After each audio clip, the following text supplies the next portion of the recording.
Before medicine had language, before anatomy was mapped, before disease had classification, there was fear. Fear of fever that came without warning, fear of wounds that would not close, fear of childbirth, where life and death stood inches apart, fear of invisible forces moving through air, through water, through blood. Civilization did not begin with certainty. It began with vulnerability, and in that vulnerability, someone had to step forward, not with power, not with armies, not with decrees, but with knowledge. The earliest healers did not wear symbols of authority. They carried memory, memory of which plant soothed pain, memory of which root reduced swelling, memory of which ritual calmed the terrified, memory of how to turn a child in the womb, memory of how to stop bleeding when no metal instrument existed. Before written diagnosis, there was observation. Before laboratories, there was intuition refined by repetition. Before surgical schools, there were hands, steady or trembling, learning through survival. And in nearly every early civilization, those hands were often women's. Not because society empowered them, but because proximity creates expertise. Women were present at birth. They were present in sickness. They were present when children burned with infection. They were present when elders faded. They were present when the body changed. When cycles shifted, when pain returned monthly, predictably, mysteriously, they learned the body not as abstraction, but as lived experience. Yet something changed when medicine became institutional. As cities expanded, as priesthoods formalized authority, as literacy became restricted, as knowledge moved from oral tradition into controlled archives, healing became power. And power does not remain neutral. What was once communal knowledge became guarded expertise. What was once transmitted from mother to daughter became certified by temple or academy. And slowly, quietly, a boundary formed. Access required permission. Permission required status. Status required belonging to structures that were rarely built for women. But history is not clean. It does not erase completely. It leaves traces, carvings in stone, names in burial chambers, fragments in papyri, footnotes in legal debates, legends told because they disturbed order. The first women doctors do not appear as a sudden revolution. They appear as interruptions. Interruptions in male-dominated records, interruptions in academic monopolies, interruptions in social expectations. Some were acknowledged openly. Some were framed as anomalies. Some were mythologized. Some were contested by modern scholars. Some existed in spaces between priestess and physician, between midwife and surgeon, but they existed. Long before Europe's medical universities, long before licensing boards, long before 19th century reform movements, women were diagnosing, women were prescribing, women were performing procedures, women were writing medical treatises, and in some cases, women were supervising other physicians. This story is not a modern correction. It is an excavation. Because when we look at early medical history, we often search for the first, as if history moves in straight lines. But history moves in currents. Knowledge flows, is redirected, is dammed, is reopened. And women in medicine were not absent. They were periodically submerged, sometimes by law, sometimes by theology, sometimes by institutional gatekeeping, sometimes by deliberate historical revision.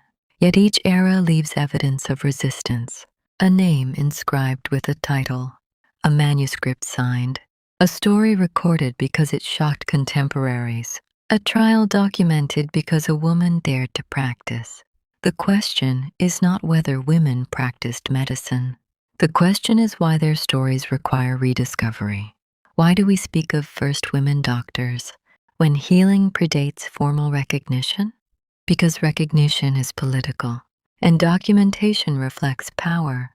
So when we search for the first recorded woman physician, we are searching not for the first woman who healed, but for the first one history could not ignore. the first one whose authority was carved into official record, the first one whose title survived centuries of rewriting. To understand her, we must travel to a civilization that believed in record-keeping as immortality. A civilization that cataloged crops, labor, astronomy, ritual, law, and medicine. A civilization where physicians were ranked, organized, specialized. A civilization where healing was both science and sacred duty. Ancient Egypt. There, among pyramids and hieroglyphs, among gods of rebirth and embalming rituals that mapped the body with precision, a woman's name appears beside a professional title. Not healer, not assistant, physician. And in some interpretations, chief physician. Her name is debated, her existence questioned by some modern historians, her inscription interpreted and reinterpreted, but whether legend or literal record, she represents something undeniable, the memory of a woman positioned at the top of a medical hierarchy in one of the most advanced early civilizations in human history, before Hippocrates, before Galen, before Roman surgical manuals, a woman associated with medicine in a state that defined professional specialization over 4,000 years ago. To understand her, we must understand Egypt, because Egypt did not treat medicine as superstition alone. It documented symptoms. It categorized injuries. It distinguished between treatable and untreatable conditions. It practiced surgery. It developed pharmacological recipes. It trained practitioners in structured systems. And within that structure, a female name endured. The story begins there, not in modern hospitals, not in 19th century reform, but in the age of pyramids, in stone, in inscription, in a civilization that believed that what was written could defy death. We begin with ancient Egypt. When we speak of the first recorded woman physician, we enter ancient Egypt carefully, because Egypt does not offer myth alone. It offers administration, hierarchy, documentation. By the 3rd millennium BCE, medicine in Egypt was not informal practice. It was organized. Physicians had titles. Specializations existed. Medical knowledge was recorded on papyri. Healing was intertwined with religion, but not reduced to superstition. There were doctors of the eyes, doctors of the teeth, doctors of the abdomen, doctors of the palace, doctors of the army, and within this structured system a name appears in 20th century scholarship, Meritptah. She is often described as having lived around 2700 BCE. During the Old Kingdom, she is presented as chief physician, sometimes even as the first named woman in the history of science. Her story entered modern circulation in 1938, when historian Kate Campbell heard Mead reference an inscription in the Valley of the Kings describing a woman, physician honored by her son, a high priest. It was compelling. A woman, named, associated with medicine in the age of pyramids. But history is rarely simple. Modern Egyptologists have debated the evidence. Some argue that the inscription, attributed to Meritptah, may have been confused with another female medical figure from later periods. Some suggest the name may not correspond to a verifiable Old Kingdom physician at all. And this matters because the story of women in medicine does not need myth. It needs clarity. Yet even if Meritptah's historical record remains debated, the larger question persists. Was female medical authority possible in ancient Egypt? The answer is not speculative. Yes, because Egypt preserves something even more concrete. Before addressing her, we must understand the medical world she was said to inhabit. Ancient Egyptian medicine was empirical in surprising ways. The Edwin Smith Papyrus, dated around 1600 BCE but likely based on much older sources, describes trauma cases with structured clinical reasoning, examination, diagnosis, prognosis, Treatment. Conditions are classified as treatable, uncertain, or untreatable. The Ebers Papyrus catalogs hundreds of remedies, herbal, mineral, and procedural. There are descriptions of suturing wounds, setting fractures, treating infections, performing surgical interventions. This was not primitive guesswork. It was systematized observation. Physicians were often trained within temple complexes known as houses of life. These were not merely religious centers. They were archives, educational institutions, and centers of scholarly activity. Literacy was required, and literacy in ancient Egypt, while limited, was not exclusively male. We know women could hold administrative roles. Women could be priestesses. Women could own property. Women could initiate divorce. Women could conduct business. Compared to many later civilizations, Egyptian women had unusual legal autonomy. So the presence of a woman in a professional medical role is not implausible within this society. Even if the specific identity of Merit Ptah remains debated, her symbolic weight reveals something powerful. Modern historians expected her to be exceptional, but Egyptian society may not have. The deeper evidence of female medical authority in Egypt comes from another name, one carved in stone without ambiguity, Pisachet. She lived during the 4th or 5th dynasty of the Old Kingdom. Her tomb inscription refers to her as Lady Overseer of Female Physicians, not healer, not assistant, overseer, which implies hierarchy, structure, an organized group of women practicing medicine under supervision. This shifts the conversation entirely because it suggests that women physicians were not isolated anomalies. They may have formed a recognized professional group. If so, then the idea of Merit Ptah, whether precisely documented or partially conflated, is not radical within Egyptian context. It fits within a broader cultural possibility. In Egypt, medicine was tied to Ma'at, the principle of balance and order. Healing was not rebellion, it was restoration. And restoration required knowledge. The Egyptian physicians stood at the intersection of ritual and reason. They invoked deities like Sekhmet and Thoth. But they also palpated wounds, measured symptoms, observed patterns. It was a dual system, and within that system, at least some women held authority. This complicates the popular narrative that women only entered medicine in the 19th century. They did not. They were pushed out, readmitted, regulated, excluded, and rediscovered across centuries. But at the dawn of recorded civilization, there is evidence of female medical hierarchy. Whether we begin with the debated Merit Ptah or the firmly attested Pesachet, ancient Egypt forces us to reconsider assumptions. The first recorded woman physician may not be a simple origin point. She may be the visible surface of a much older tradition, one transmitted orally long before it was carved in stone. In Egypt, names were inscribed to defy death. If a woman's title was carved, it meant recognition, and recognition in a bureaucratic civilization was never accidental. The story does not end here, because while Egypt preserved women within structured medicine, other civilizations would react differently. In some cultures, women healers would be tolerated but unofficial. In others, they would be mythologized. In others, criminalized. But in the Old Kingdom of Egypt, we find something extraordinary. Not permission, but presence. And from that presence, history moves forward.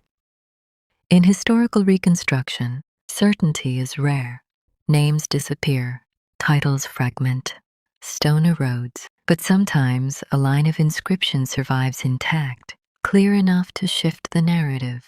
In the necropolis of Giza, during the 4th or 5th dynasty of the Old Kingdom, a tomb inscription was carved for a woman named Pesachet. Unlike the debated Merit Ptah, Pesachet is not a modern reconstruction. She is epigraphic fact. Her name appears alongside a title that changes everything: Lady Overseer of Female Physicians.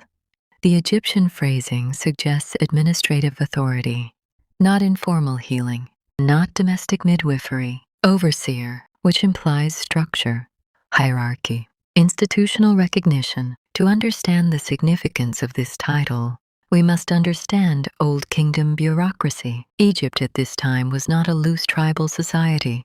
It was a centralized state with layered administration. There were overseers of granaries, overseers of scribes, overseers of craftsmen, overseers of priests. Titles were precise. They indicated rank and responsibility within formal systems. So when Pesische is called overseer of female physicians, it implies that female physicians existed as a recognized category. They were organized. They required supervision. This is not symbolic language. It is bureaucratic language, which makes it powerful. The inscription also identifies Pesische as connected to high-ranking individuals, likely through family ties to priests or officials. This matters because literacy and administrative access in Egypt were linked to elite networks, but elite access does not diminish professional authority. It contextualizes it. If Pesische held supervisory power, she was positioned within the same structural framework that governed male professionals, and that reframes early medical history because it suggests that in the 3rd millennium BCE, medicine in Egypt was not exclusively male. We must also confront the nuance. The title specifies female physicians. Why specify gender? Possibly because medical practice could be segregated by patient population, women treating women, particularly in matters of childbirth, fertility, gynecology. Egyptian medical papyri contain extensive references to obstetrics and reproductive health. There are pregnancy tests described using grain germination. There are treatments for uterine displacement. There are contraceptive methods involving herbal mixtures. This was not marginal knowledge. It was systematized. And who would have specialized in such areas? It is logical that women practitioners were central to these domains. But Pesische's title does not limit her to midwifery. It grants oversight, which suggests administration beyond single cases. Some scholars argue that the title could mean overseer of priestesses associated with healing cults.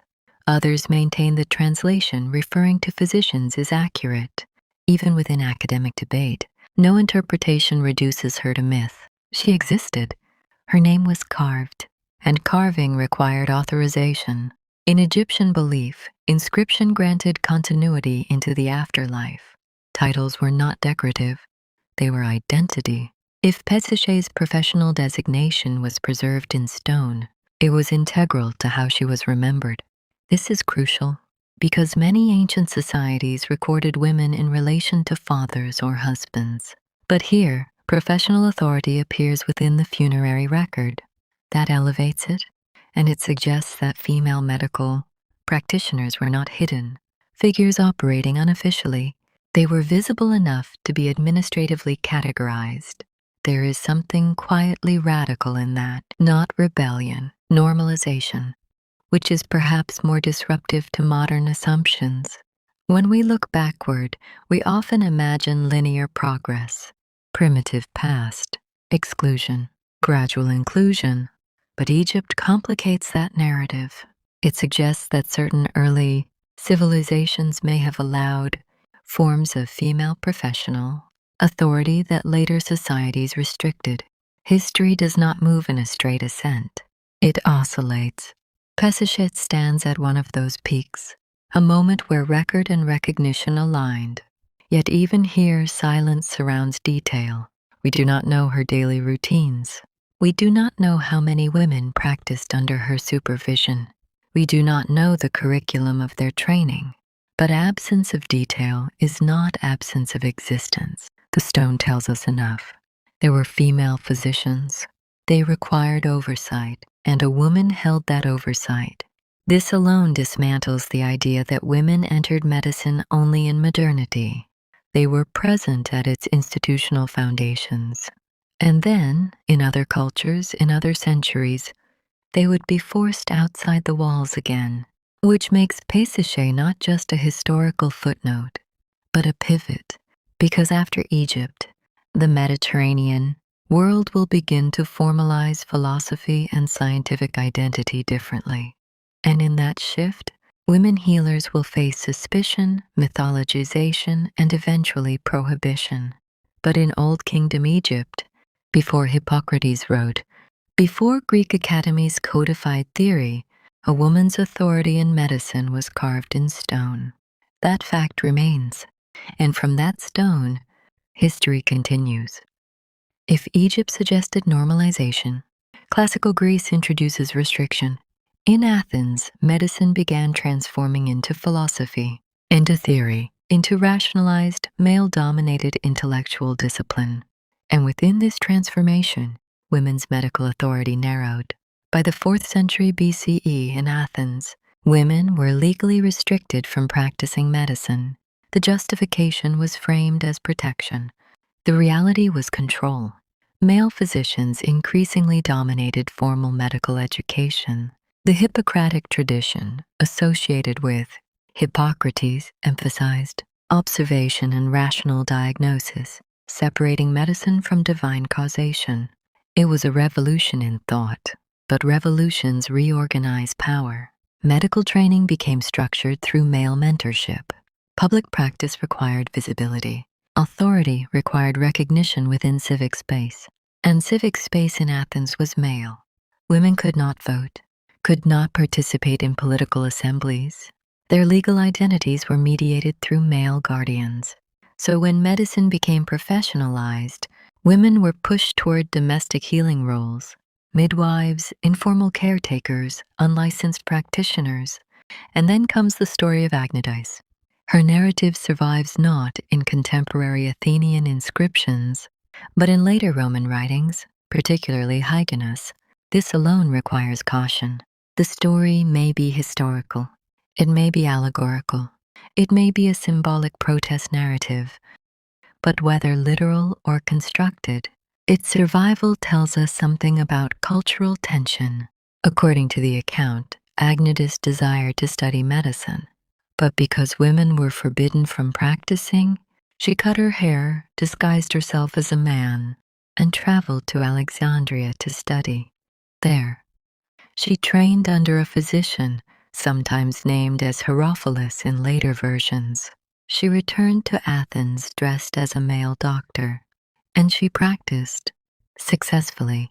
The story turns when female patients, uncomfortable with male physicians in intimate examinations, initially refused treatment.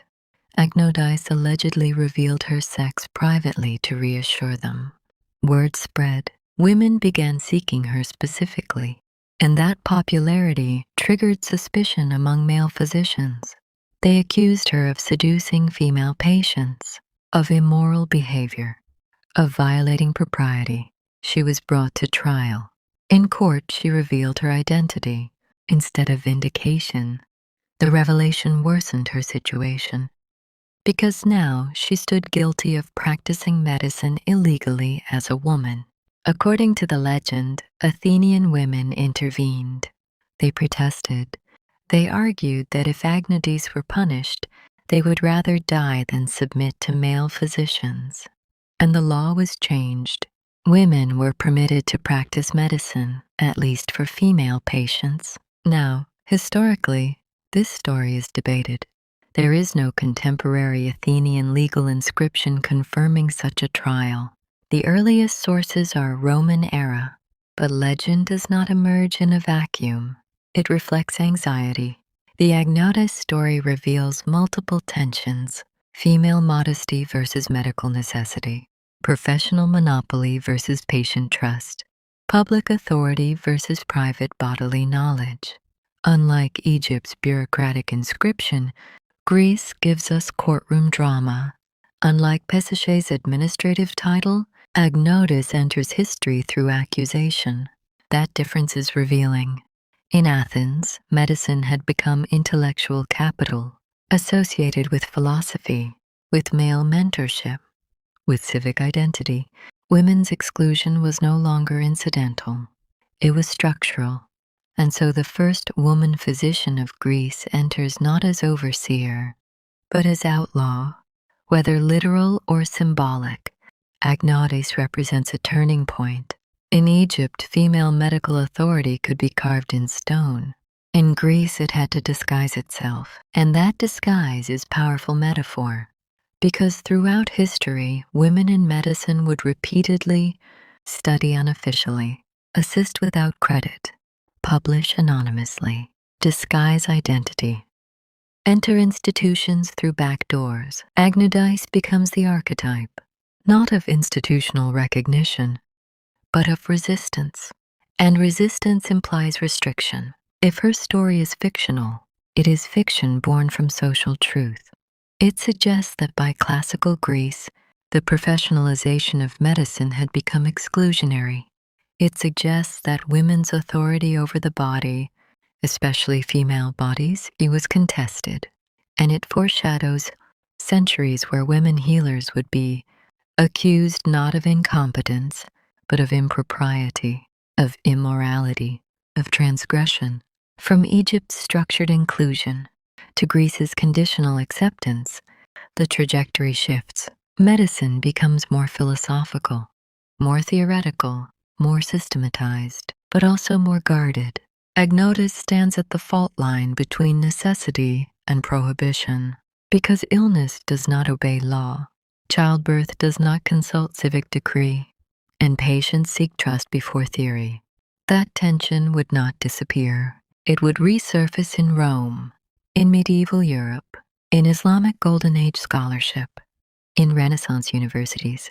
Again and again, women would enter medicine, not because they were invited, but because they were needed, and often they would be punished for it. The story of Agnodyne, whether legend or fact, marks the moment when medicine became something that could be denied, and denial creates conflict. From this point forward, female medical authority will rarely be unchallenged, but it will never fully vanish. Legends disrupt, inscriptions confirm, but manuscripts endure. If Agnodyne represents resistance in narrative form, Metrodora represents documented intellectual authority. She is the earliest known woman in the Western tradition to have authored a surviving medical text, not myth, not courtroom drama, not symbolic protest, a treatise. Her work, titled On the Diseases and Cures of Women, survives in Byzantine manuscript tradition, though it was likely composed between the 2nd and 4th centuries CE. That date matters, because by this time, the Mediterranean world had already absorbed Greek philosophy, Roman administration, and expanding Christian influence. Medicine had become increasingly textual. Authority was preserved in writing, and Metrodora wrote. We know little about her biography. Her name is Greek, meaning gift of the womb. Whether that was birth name or symbolic attribution remains debated. But the content of her work reveals something far more important than biography: competence. Her treatise focuses primarily on gynecology, but it is not merely a midwife's manual. It includes structured observation, differential diagnosis, procedural recommendations, and pharmacological prescriptions. There are surgical references. There are anatomical assumptions consistent with Galenic medical theory. There is intellectual engagement with broader medical tradition. This is not peripheral knowledge. It is literate, technical medicine. Metrodora cites or echoes earlier authorities, including the Hippocratic corpus. Yet she is not derivative. She organizes material systematically. She categorizes conditions. She distinguishes symptoms. She recommends instruments and interventions. In short, she writes as a physician, not as assistant, not as commentator, not as anonymous compiler. A physician. This changes the conversation, because by late antiquity, medicine had become deeply male-dominated in formal education. Roman medical schools were structured through apprenticeship under male masters. Greek theoretical medicine circulated in male intellectual networks. Yet here, within that textual culture, a woman's authorship survived transmission. and survival is not accidental. Manuscripts are copied because they are useful. Scribes do not preserve incompetence. So if Metrodora's text endured into Byzantine codices, it means her knowledge was valued. There is another subtle power in her writing. It centers female bodies not as mysteries or moral allegories, but as medical subjects. Symptoms are described practically. Treatments are direct. There is little moralizing tone. This matters in an era where female physiology was often theorized through imbalance, hysteria, or wandering womb concepts. Metrodora writes with clinical steadiness. Her work also reflects the continuity of Greco-Roman medicine, the inheritance of Hippocratic observation and Galenic theory. By the time of Galen, medicine had developed elaborate anatomical frameworks, though often based on animal dissection. Metrodora operates within that intellectual world, which means she was educated, which implies access. Access implies either elite background, exceptional mentorship, or institutional tolerance in certain contexts. We cannot reconstruct the exact path, but we can observe the result. Unlike Pesichet's administrative title carved in stone, Metrodora's authority lives in argument, in prescription, in structured chapters, and this marks a new stage in the history of women in medicine. Egypt gave us inscription, Greece gave us legend, late antiquity gives us authorship. The shift from oral and administrative authority to textual authority is profound because text travels. It crosses regions, it outlives regimes, it survives ideological change. Metrodora's work endured into the Byzantine era, a period deeply shaped by Christian theology. Yet her medical writing remained practical, not devotional. This suggests that professional, medical knowledge could persist, even as cultural frameworks transformed. However, we must not romanticize continuity. As the Roman Empire transitioned into Christian dominance, attitudes toward women's public authority became increasingly constrained in many regions. Women's roles narrowed in formal intellectual institutions. Monastic structures preserved literacy, but often separated genders strictly. So Metrodora may represent both culmination and narrowing, a culmination of Greco-Roman female medical literacy, and a threshold before medieval restriction intensified in Western Europe. Yet history is not uniform. While Western Europe would enter centuries of fragmented medical institutionalization, other regions, particularly in the Islamic Golden Age, would cultivate medical scholarship expansively. And within those systems, women would appear again, sometimes quietly, sometimes visibly. Metrodora stands at the hinge of worlds. She reminds us that women were not merely practitioners at bedsides. They were theorists, organizers of knowledge, contributors to written medical tradition. And that distinction matters deeply, because writing shifts perception from helper to authority. Her existence forces us to abandon a simplistic timeline where women enter medicine only in the 19th century.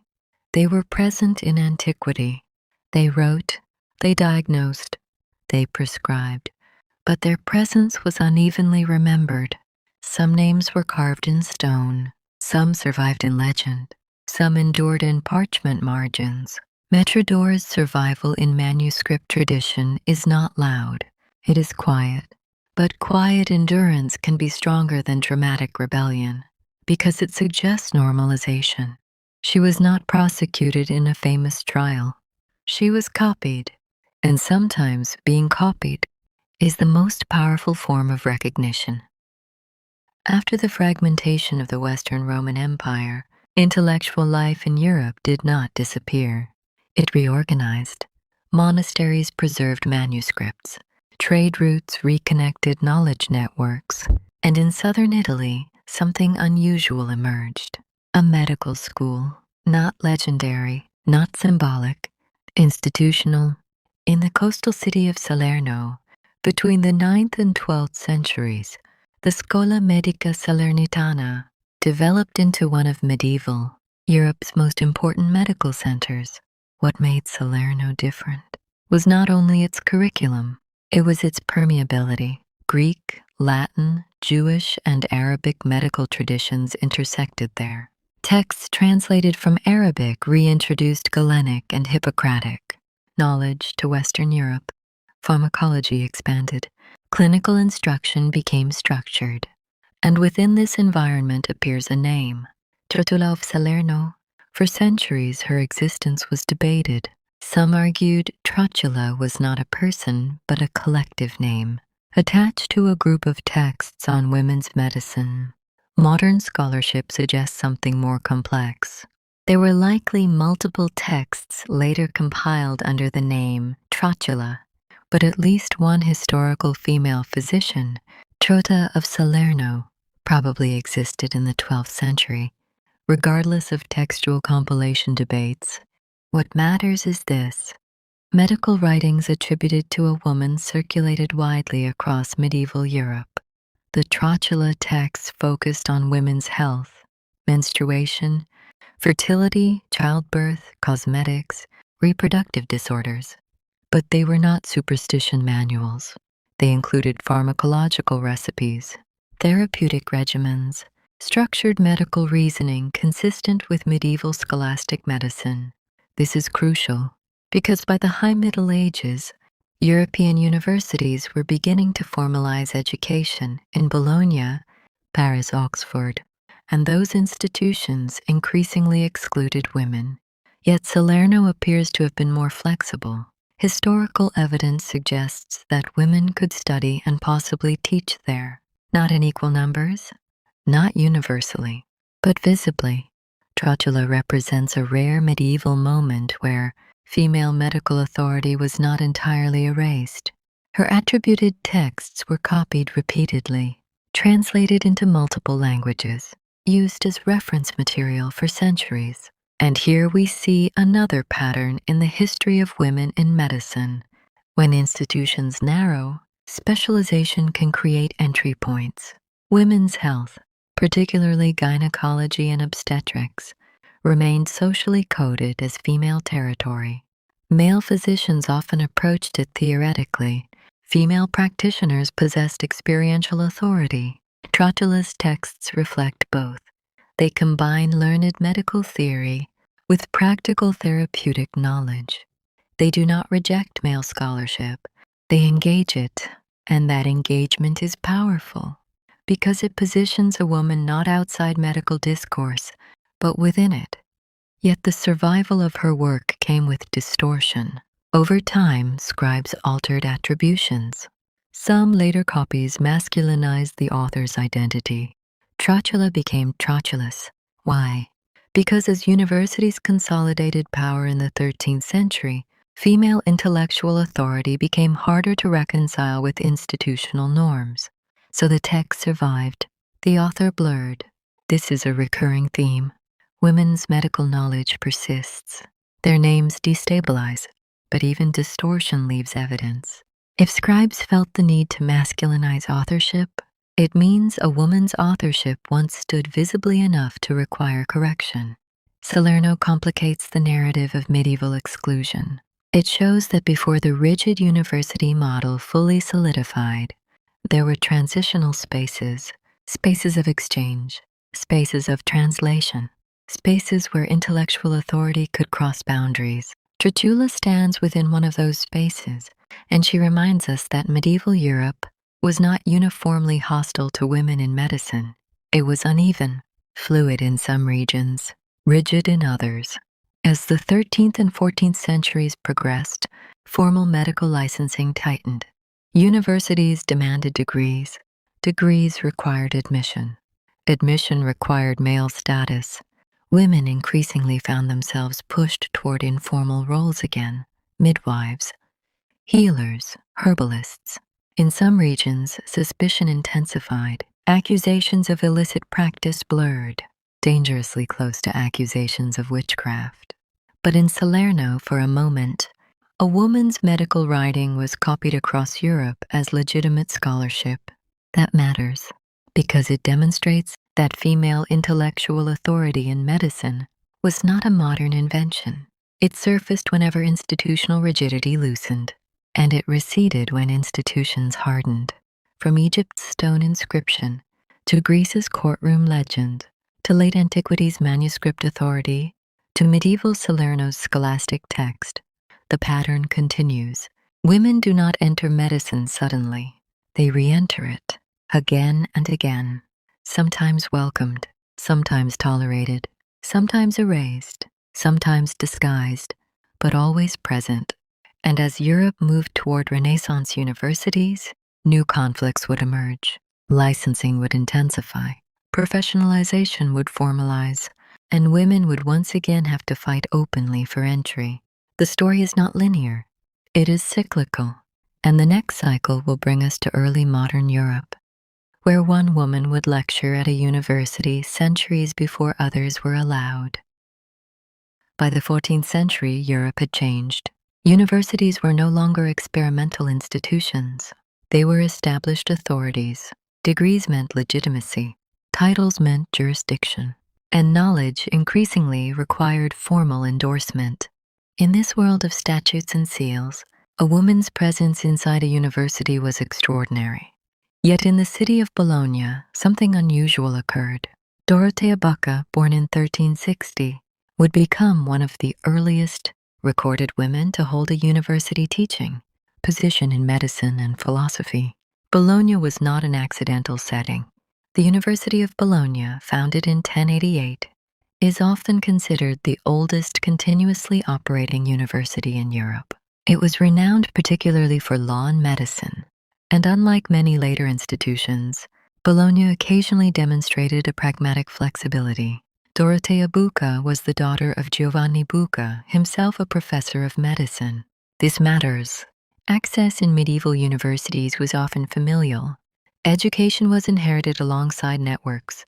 When Giovanni Bacca died, Dorothea reportedly inherited not only his intellectual training, but his chair. Records indicate she lectured on medicine and moral philosophy for decades. Not briefly, not symbolically. Decades. That longevity changes the narrative.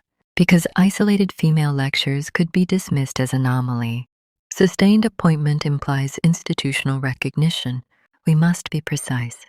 Dorothea was not representative of broad gender equality. She was exceptional, but exceptional within formal structure. Her lectures were reportedly held publicly. Students attended. Fees were paid. She was compensated for her teaching. In other words, she functioned as faculty. This is radically different from earlier patterns. Pesachet had administrative authority within Egyptian bureaucracy. Metrodora authored a medical treatise. Trotila's writings circulated in scholastic networks. But Dorothea Bacca stood at a university podium, and the university in the 14th century was not merely a learning space.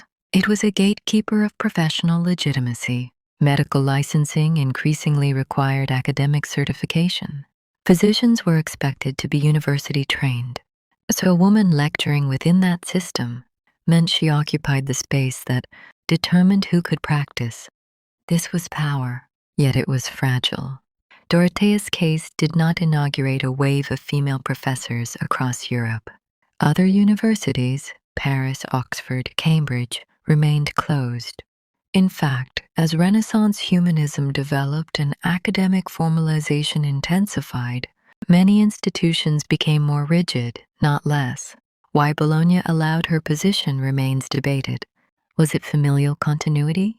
Was it local civic culture? Was it the city's long-standing tradition of legal autonomy? Perhaps all three. Bologna had already shown unusual flexibility in certain contexts, and its civic governance structure differed from centralized monarchies. But even within Bologna, Dorothea stands out. She reminds us that access has often depended on proximity to power. Her father's status likely opened the door, but once inside, longevity required competence. Medieval students were not passive recipients of symbolic gestures. They demanded intellectual rigor. If she lectured for decades, she was capable. Her story also illustrates another pattern. Women often entered institutions during transitional moments, when structures were still adaptable. Once systems hardened, doors narrowed. The late medieval and early Renaissance period would see the professionalization of medicine intensify. Anatomical study became more formalized. Licensing boards gained authority, guild structures solidified, and women were increasingly pushed toward unofficial practice once again. Midwifery outside academic structures. Some would be prosecuted for unlicensed healing. Some would continue quietly. Some would disappear from record. Dorothea Bucca's career stands like a brief widening of the corridor, proof that structural inclusion was possible, proof that intellectual authority did not inherently exclude women, but also proof that possibility does not guarantee permanence. From Egypt's stone titles, to Athens' courtroom, to Salerno's manuscripts, to Bologna's lecture halls, the story continues to oscillate. Access, restriction, re-entry. By the early modern period, Europe would begin demanding formal degrees for medical legitimacy with unprecedented rigidity, and women would confront institutional walls directly. The next major breakthrough would not come quietly. It would come with public application, formal rejection, and eventual precedent-setting acceptance. But that would require crossing an ocean, because the next decisive transformation would occur not in medieval Italy, but in the 19th century United States. And there, for the first time in modern history, a woman would receive an officially recognized medical degree in a newly industrializing society. The struggle would move from exceptional inheritance to open confrontation, and the stakes would be higher than ever. By the 19th century, medicine had transformed again. Hospitals were expanding, industrial cities were growing, scientific experimentation was accelerating, licensing systems were formalizing. Medicine was no longer apprenticeship alone. It required a diploma, and that diploma was guarded. In 1847 in the United States, a woman applied to medical school. Her name was Elizabeth Blackwell. She had not grown up planning to become a doctor. In fact, she once described medicine as distasteful, but after a close friend confided that her illness would have been easier to endure under the care of a woman physician, something shifted. Blackwell decided to pursue medicine. The problem was simple. No medical school admitted women. When she applied to multiple institutions, she received rejections. Some were polite, some were dismissive, some were openly hostile. Eventually, one school responded differently. Geneva Medical College in New York did not accept her immediately. Instead, the faculty submitted her application to the all-male student body. Assuming the students would reject it as a joke, the students voted unanimously in favor. Some accounts suggest they believed the application itself was satire, but the vote stood. In 1847, Elizabeth Blackwell was admitted. The novelty was immediate. When she entered lecture halls, male students reportedly fell silent. Some faculty members avoided direct engagement. Clinical opportunities were limited. She was excluded from certain demonstrations involving male patients. In hospital wards, she was treated as an anomaly. But she persisted. She excelled academically. She wrote her thesis on typhus, a serious infectious disease. And in 1849, she graduated. Elizabeth Blackwell became the first woman in the United States to receive a medical degree. Not honorary, not symbolic, official. This was not Egypt's inscription, not Salerno's manuscript, not Bologna's inherited chair. This was modern credentialing. And credentialing meant systemic legitimacy. Yet graduation did not equal acceptance. When she attempted to establish practice in the United States, patients were hesitant. Hospitals denied her privileges. So she traveled to Europe. In Paris, she studied midwifery at La Maternité. In London, she continued clinical work. But even there, she encountered limits. During one clinical procedure in Paris, She contracted a severe eye infection that left her blind in one eye. Her dream of becoming a surgeon ended, but her broader mission expanded. Returning to New York, she opened a dispensary for poor women and children in 1853. Later, with her sister Emily Blackwell, also a physician, she co-founded the New York Infirmary for Indigent Women and Children. This was strategic. If institutions would not open doors, she would build new ones. The infirmary became both healthcare provider and training site for women physicians. Because Elizabeth Blackwell understood something crucial. Individual success is fragile. Institutional change is durable. In 1868, she helped establish the Women's Medical College of the New York Infirmary, providing formal medical education to women. This was no longer entry through exception. It was structural reform. Her career also extended into public health advocacy. She promoted hygiene, preventative medicine, and moral reform in medical education. She believed medicine required ethical grounding alongside scientific rigor. Unlike earlier figures whose authority depended on localized flexibility, Blackwell operated in an age of press coverage, industrial expansion, and growing women's rights movements. Her achievement did not remain isolated. It became symbol, and symbol matters in modernity. Because the 19th century was also the age of suffrage movements, the question was no longer whether women could heal. History had already answered that. The question was whether institutions would recognize it. Blackwell forced the answer. Her degree did not instantly transform medical schools. Resistance remained intense, but precedent had been set. Once one diploma existed, the argument shifted.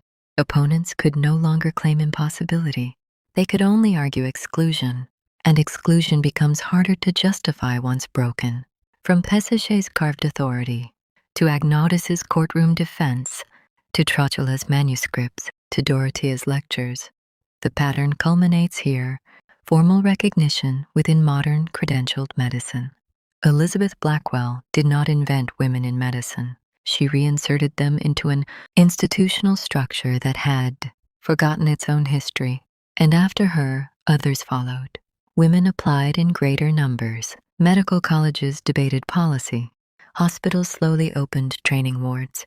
The door did not swing wide overnight, but it no longer remained sealed. The struggle was no longer invisible.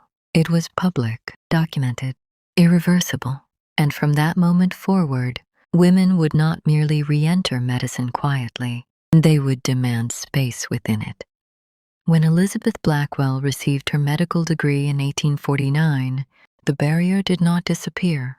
It cracked, and cracks are dangerous to rigid systems, because once a precedent exists, others can follow. In the decades that followed, women began applying to medical schools in greater numbers. In the United States, in Britain, in parts of Europe, many were rejected. Some institutions created separate colleges for women, arguing that mixed classrooms were inappropriate. In some countries, women were allowed to study but denied hospital training, rendering their degrees incomplete. The battle shifted from admission to specialization. General practice was one thing. Surgery was another. Surgery in the 19th century was the apex of medical authority. It was physical. It was public. It was dramatic. Operating theaters were literal theaters. Tiered rooms where students observed procedures performed at the center table. Blood, speed, precision, and prestige. For women to enter surgery meant claiming the most symbolically masculine domain of medicine.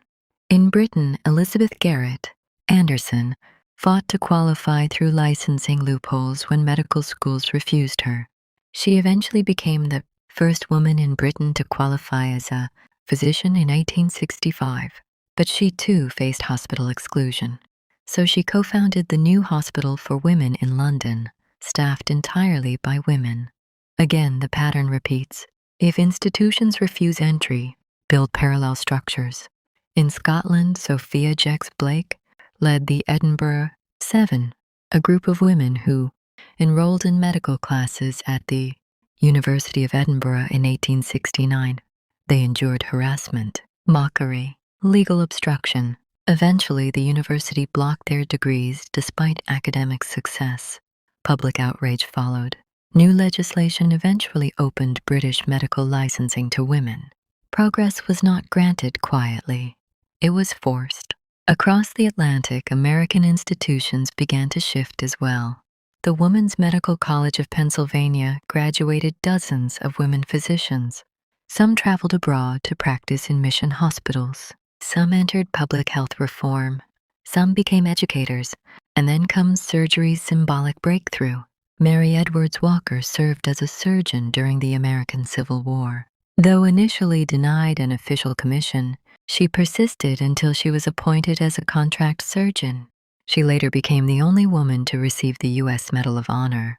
Her presence in military surgery shattered assumptions about physical and emotional capacity. Meanwhile, in India, women physicians began emerging through both colonial and indigenous educational systems. Anandi Gopal Joshi became one of the first Indian women to obtain a Western medical degree in 1886. Her motivation was deeply personal, the death of her infant child due to lack of medical care for women. Her achievement was not merely individual, it symbolized the global spread of women's medical education. In Japan, Ogino Ginko became one of the first licensed female physicians after confronting discriminatory treatment from male doctors. In the Ottoman Empire, women gradually entered medical education in the late 19th and early 20th centuries, often first through midwifery schools before full medical faculty access. The struggle was not culturally identical everywhere, but the pattern was global. Women sought medical authority not for novelty, but for necessity, often because they themselves had experienced neglect, because female patients requested female physicians, because public health crises demanded more practitioners. Industrialization brought epidemics. Urban overcrowding spread tuberculosis and cholera. Wars increased surgical demand. Medicine needed manpower, and women were ready, but acceptance lagged behind need. In many hospitals, women were relegated to pediatrics or obstetrics. Surgical theaters remained resistant longest. Professional societies excluded female members. Journals hesitated to publish their research. Yet numbers increased steadily, and something fundamental changed in the late 19th and early 20th centuries. Women stopped entering medicine as isolated anomalies. They began entering as cohorts. Cohorts change culture. Once lecture halls contained not one woman but 10. The atmosphere shifted. Once hospitals employed not a token but a department. Resistance weakened. And with the rise of laboratory medicine, bacteriology, pathology, microbiology, new specialties emerged. Specialties less bound to brute strength myths. Fields where analytical precision outweighed physical dominance. Women excelled there as well. By the early 20th century, women physicians were no longer rare in some regions. They were still underrepresented, still challenged, still paid less, but present. And permanence is different from presence. From Egypt's stone, to Athens' trial, to Salerno's manuscripts, to Bologna's lecture hall, to Blackwell's diploma, the arc now widens globally. Medicine, once guarded as male territory, had been entered repeatedly by women across civilizations, sometimes erased, sometimes rediscovered, but never absent. By the dawn of the 20th century, the argument was no longer whether women could practice medicine. The evidence was overwhelming. The argument shifted instead to equality of access, pay, leadership, and specialization. The struggle did not end. It evolved, and modern medicine, with all its complexity, rests upon foundations built not only by famous male names in textbooks, but by women who entered rooms they were told did not belong to them, and stayed. History tried to organize medicine. It built temples. It carved titles into stone. It formed academies. It issued licenses. It printed diplomas. And at every stage, it tried to decide who was allowed to heal. But illness does not wait for permission. Birth does not consult legislation. Pain does not recognize institutional boundaries. Long before universities formalized degrees, women were healing. In ancient Egypt, authority was carved into limestone. In classical Athens, it stood trial. In late antiquity, it was written into parchment. In medieval Salerno, it circulated in manuscripts. In Bologna, it lectured from a university chair. In the 19th century, it demanded a diploma. Again and again, the pattern repeated. Exclusion, persistence, re-entry. What changes across centuries is not women's capability. It is the structure surrounding it. When medicine was communal, women stood at its center. When medicine became institutional, access narrowed. When institutions rigidified, women were pushed to margins. When necessity intensified, they returned. Because knowledge does not vanish. It relocates. It survives in homes when banned from halls. It survives in manuscripts when erased from rosters. It survives in practice when denied certification. It survives in memory when denied inscription. The idea that women entered medicine in the modern era is historically incomplete. They did not enter. They re-entered. Across civilizations, across religions, across languages, women diagnosed, prescribed, instructed, operated, wrote, sometimes recognized, sometimes contested, sometimes mythologized, sometimes deliberately obscured, but never absent. What the modern era did differently was not create women physicians. It made exclusion visible. Once degrees became standardized, denial became measurable. Once institutions published rosters, absence became traceable. Once newspapers covered admissions, resistance became public. And public resistance accelerates change. Today, women practice in every medical specialty. They lead research institutions. They perform complex surgeries. They pioneer biomedical innovation. They direct global health policy.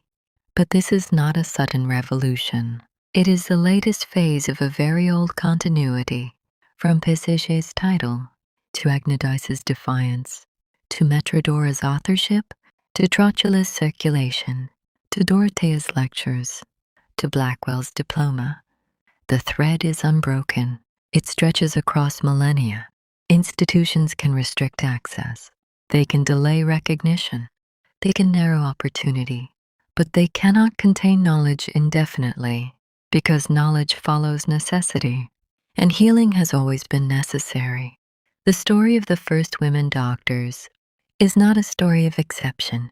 It is a story of return to spaces once held, return to authority once recognized, return to institutional legitimacy once denied.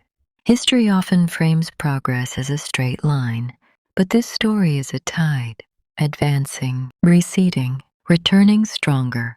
The question is no longer whether women belong in medicine. History answered that long ago. The real question is how many names remain unrecorded. How many manuscripts were unsigned? How many healers practiced without title? How many contributions dissolved into anonymity? Because if this journey teaches anything, it is this: absence in record is not absence in reality. Knowledge moves through whoever is willing to carry it. And for thousands of years, women have carried it, not always visibly, not always celebrated, but persistently. And persistence reshapes institutions. Knowledge cannot be contained, not by law, not by tradition, not by gatekeeping. It adapts, it survives, it returns. And when it returns, it carries history with it.